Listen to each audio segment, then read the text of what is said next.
بسم اللہ الرحمن الرحیم۔ السلام علیکم ورحمۃ اللہ وبرکاتہ۔ اسلام کے اندر دو طرح کے خزانے ہیں، کیا آپ نے کبھی غور کیا ہے؟ دیکھیے آج کی ویڈیو بہت ہی خاص ہے، آپ اس ویڈیو کو پورا ضرور سن لیجئے۔ ایک تو خزانہ یہی ہوتا ہے ظاہری خزانہ، یعنی دنیا کا مال و دولت، اور ایک دولت غیب میں ہے، یعنی ایک طرح کی دولت تو یہ ہے کہ دنیا کا روپیہ پیسہ، زمین جائیداد، گھر گاڑی وغیرہ، اور یہ سب اس زندگی کا سامان ہے، یعنی صرف دنیا میں ہی کام آئے گا۔ دوسرا خزانہ رحمتوں کا خزانہ ہے۔ نبی صلی اللہ علیہ وسلم کی میراث کیا ہے؟ اللہ کا ذکر، یعنی تسبیح کا پڑھ لینا، نماز، روزہ، حج اور زکوٰۃ۔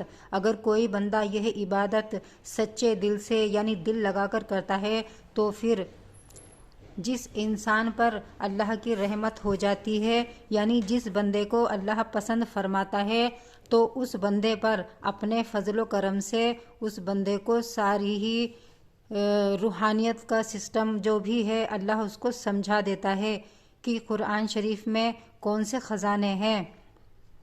کیا آپ جانتے ہیں قرآن شریف کے اندر آخرت کے خزانے موجود ہیں؟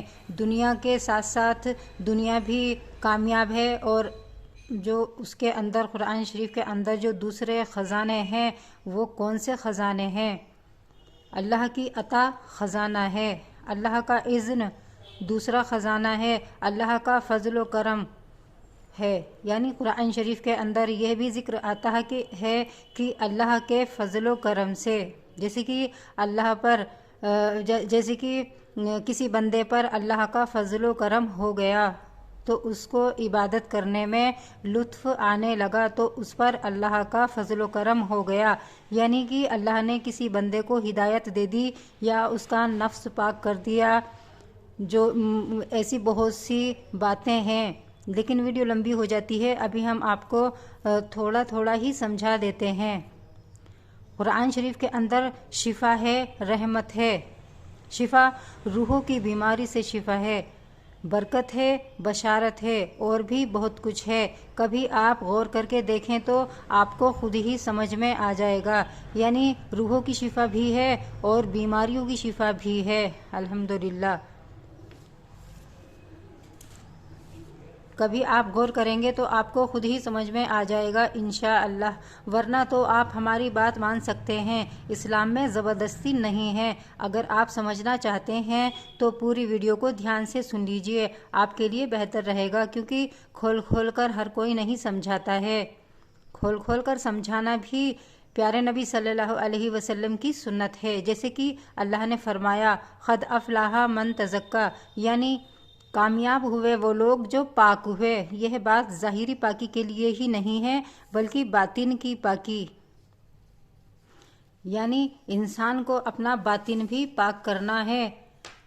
جس نے اپنا اندر پاک کیا وہی کامیاب ہے۔ جن لوگوں کا نفس پاک نہیں ہوتا وہ لوگ جھوٹ بھی بول دیتے ہیں اور لوگوں کو دھوکہ بھی دے دیتے ہیں، کبھی موقع لگے تو دوسروں کا مال بھی ہڑپ لیتے ہیں ناحق، یعنی کہ ہڑپ لیتے ہیں۔ ایسے لوگ مسلمانوں میں نہیں ہیں، ایسے لوگ مسلمانوں میں بھی پائے جاتے ہیں، اور پھر جسمانی پاکی والے انسانوں میں کچھ انسانوں میں یہ بات پائی جاتی ہے، لیکن جس انسان کا نفس پاک ہوتا ہے وہ انسان یہ کام نہیں کرتا ہے۔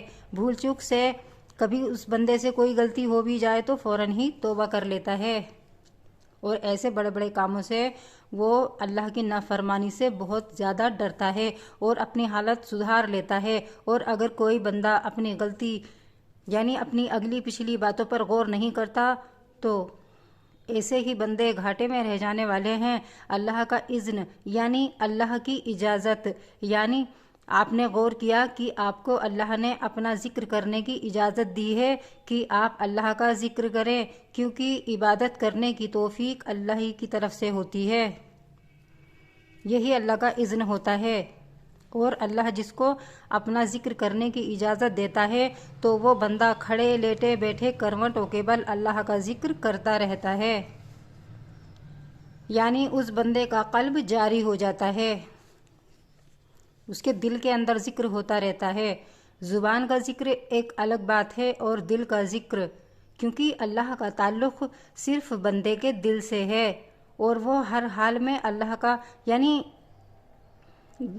جس بندے کا قلب جاری ہو جاتا ہے اور وہ ہر حال میں اللہ کا ذکر کرتا رہتا ہے، ایسے لوگوں کی جماعت بنا حساب کتاب کے جنت میں جائیں گے، چاہے وہ مرد ہو یا عورت، ایسے ہی لوگ کامیاب ہیں۔ اور ایسے لوگ ہر حال میں اللہ کا شکر ادا کرتے ہیں اور اللہ کی حمد بیان کرتے ہیں۔ جس بات پر صبر کرنا ضروری ہو زیادہ سے زیادہ وہ صبر بھی کرتے ہیں۔ یہ وہ لوگ ہیں جن لوگوں پر اللہ کی رحمت ہوئی، اللہ کا فضل ہوا۔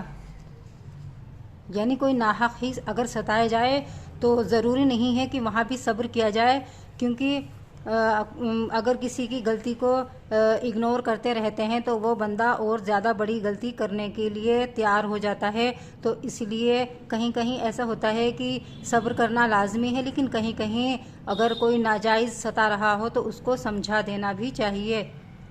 یہی اللہ کی عطا ہوئی۔ یہ باتیں بنا روحانیت کے سمجھنا مشکل ہے۔ جن لوگوں کو روحانیت والا علم ہوتا ہے وہ جانتے ہیں کہ قلب جاری ہونا ضروری ہے، شرح صدر ہونا کیا ہے، اور روحانیت کے حساب سے کون کون سے درجے ہوتے ہیں۔ ایک ویڈیو میں ساری باتیں بتانا مشکل ہے، اس لیے میں آپ سے کہنا چاہتی ہوں کہ چینل کو سبسکرائب کر لیں اور ہر ویڈیو کو سنتے رہیں۔ ایک دن آپ کی سمجھ میں دین حق ضرور آنے لگے گا اور آپ کو محسوس بھی ہونے لگ جائے گا۔ آپ کی دوسری زندگی بھی کامیاب ہو جائے گی، جو کہ بہت ضروری ہے۔ دونوں جہاں میں سرخ روح ہو جائیں گے۔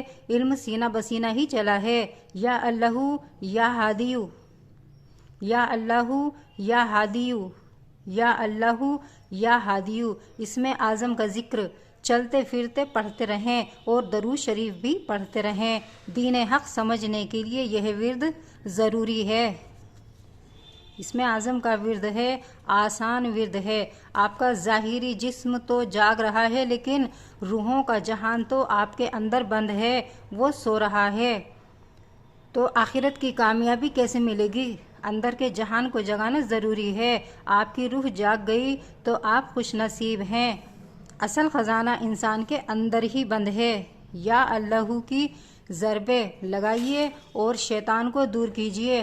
رحمان سے قرب پیدا ہونا لازمی ہے، اللہ سے قرب پیدا ہونا لازمی ہے۔ دونوں جہان میں مالا مال ہو جائیں گے اللہ کے فضل و کرم سے۔ اگر آپ کو ویڈیو پسند آئی ہے تو ویڈیو کو لائک کر کے اور شیئر بھی کر دیجیے، تاکہ دوسرے لوگوں کا بھی ضمیر روشن ہو جائے، کیونکہ اللہ کی طرف سے ہم کو یہی باتیں لوگوں کو بتانے کا حکم ہے۔ تو آپ بھی ہماری مدد کیجیے۔ ہماری اللہ سے دعا ہے کہ آپ کے اوپر اللہ کی رحمت ہو جائے، کہ روحانیت آپ کو سمجھ میں آنے لگ جائے اور آپ کا بیڑا پار ہو جائے۔ روحانیت والا علم کتابوں میں نہیں ہے۔ دیکھیے، اگر کسی کو یہ میری بات سمجھ میں نہیں آ رہی ہے تو وہ اپنے تک ہی رکھیں، اور باقی کچھ لوگ ایسے بھی ہوتے ہیں کہ ان کو یہ باتیں سمجھ میں آ رہی ہوں گی تو ان کو سمجھ آ رہی ہوگی کہ باتیں سچی ہیں، کیونکہ کچھ لوگ روحانیت سے واقف نہیں ہوتے ہیں تو وہ ایسی باتوں کو جھٹلا دیتے ہیں۔ بنا قرآن شریف سے تصدیق کیے کسی بھی بات کو جھٹلانا بہت ہی بڑا گناہ ہے۔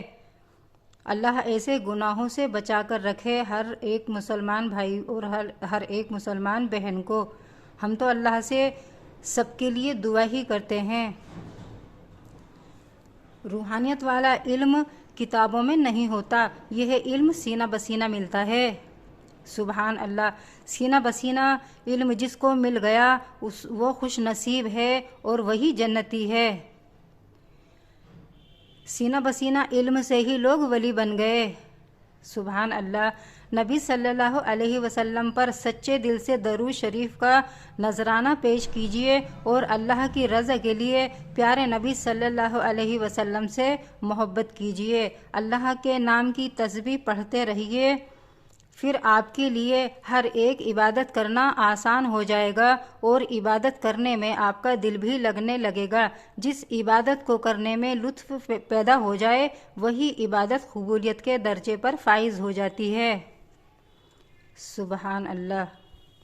اور اس بندے کو محسوس بھی ہو جاتا ہے کہ عبادت قبول ہو رہی ہے، اللہ کی طرف سے میسیج آتا ہے۔ اللہ کا فرمان یہی ہے کہ دل لگا کر عبادت کی جائے، اور اس کے بعد میں آپ کو اپنے آپ ہی پتہ لگنا شروع ہو جائے گا کہ دین حق کیا ہے۔